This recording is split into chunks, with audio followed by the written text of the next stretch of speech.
Gaza पर अब तक का सबसे भयंकर हवाई हमला हुआ है और महज 2 मिनट में 72 लोगों को बारूद से इस तरह उड़ा दिया गया है।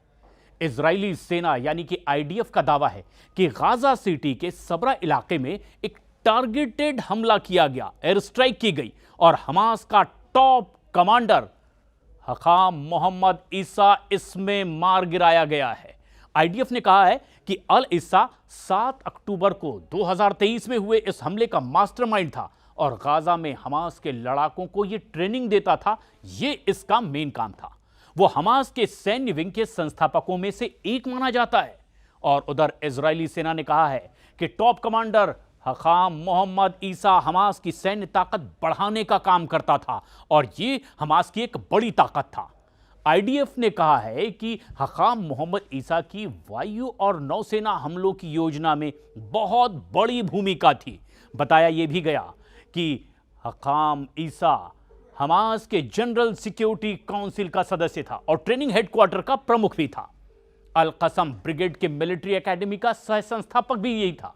तो कथित तौर पर हजारों लड़ाकों को प्रशिक्षित करने में और तकनीकी क्षमता विकसित करने में लगातार लगा हुआ था। आईडीएफ ने यह भी बताया कि ईसा ने सीरिया में इराक में युद्ध की ट्रेनिंग बाकायदा ली थी और साल 2005 में सीरिया से गाजा में यह आया था और इसके बाद वह हमास के सैन्य संगठन का एक अहम हिस्सा बन गया। लेकिन अब वो मारा जा चुका है।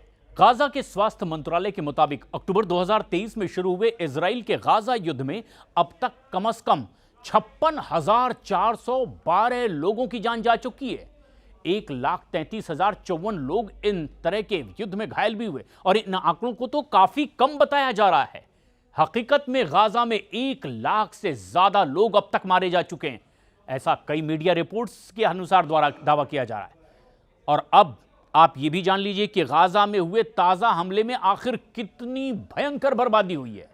इजरायली सेना पर आरोप लग रहा है कि उसने हमास के टॉप कमांडर हकाम मोहम्मद ईसा को मारने के लिए 72 निर्दोष नागरिकों की बलि ले ली।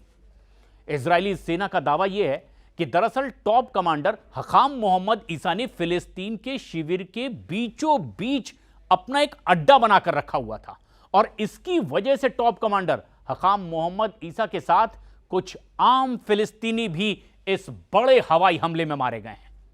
स्वास्थ्य मंत्रालय ने कहा है कि इजरायली हमले में कम से कम 72 लोगों की मौत हुई है और इनमें 3 मासूम बच्चे और उनके मां बाप भी शामिल बताए जा रहे हैं। खान यूनिस के मुवासी में तंबू में सो रहे परिवार पर भी मिसाइल गिरने से पूरा का पूरा घर जल करके राख हो गया है। और बताया यह जा रहा है कि ऐसे में कई बड़े सवाल खड़े होते हैं कि आखिर इन मासूम बच्चों का इसमें क्या कसूर था, उन्होंने इनका क्या बिगाड़ा था। उधर अमेरिका के राष्ट्रपति डोनाल्ड ट्रंप ने दावा कर दिया है कि अगले हफ्ते ही इजराइल और हमास के बीच में युद्ध विराम समझौता हो सकता है।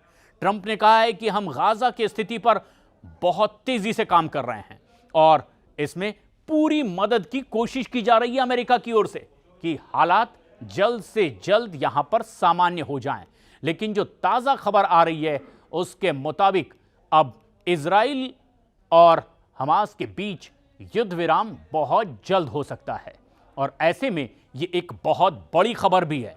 अब दुनिया भर में सवाल उठ रहे हैं कि आखिर क्या एक कमांडर को मारने के लिए 72 मासूमों की जान ले लेना वाजिब है। और अब पूरी दुनिया में कई बड़े सवाल और हमले अब भी लगातार जारी।